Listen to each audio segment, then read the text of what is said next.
biggest job I think we have on this planet right now as carriers of light. That's all of you.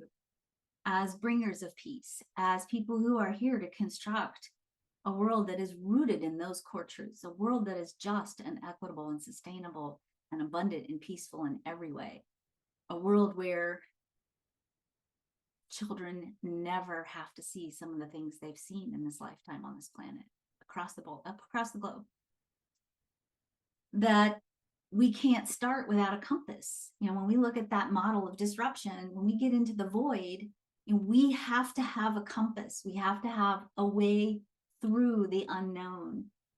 Otherwise, we're vulnerable to continuing to go back and repeating the same journey again and again and again, and to be reactive again and again and again, and not consciously and deliberately with internal regulation, with internal focus, and with faith to be able to chart our way forward. Ra talked about we have no choice. That was his thing, right? If you study Ra or you learn from Ra, he had no choice on baseball hats and no choice across his shirt. And he talked about no choice all the time. I don't believe we don't have choice.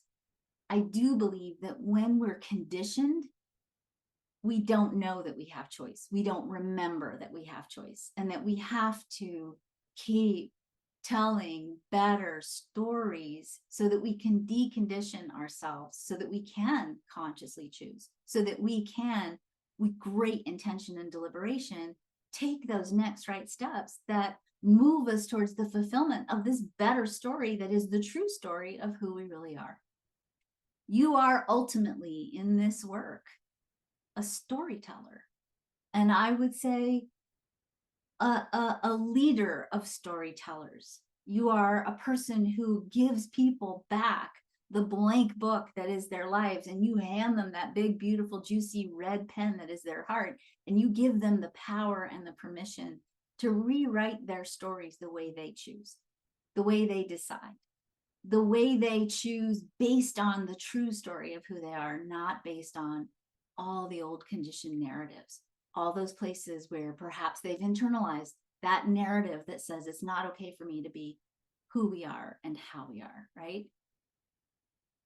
When you introduce people to their human design, and especially when you start to use it as a tool to help them get their biggest questions in life answered, those places where they have personal pain, disruption, loss, grieving, those places where they potentially get stuck, right, in stories that they don't know how to escape from, you give them back control.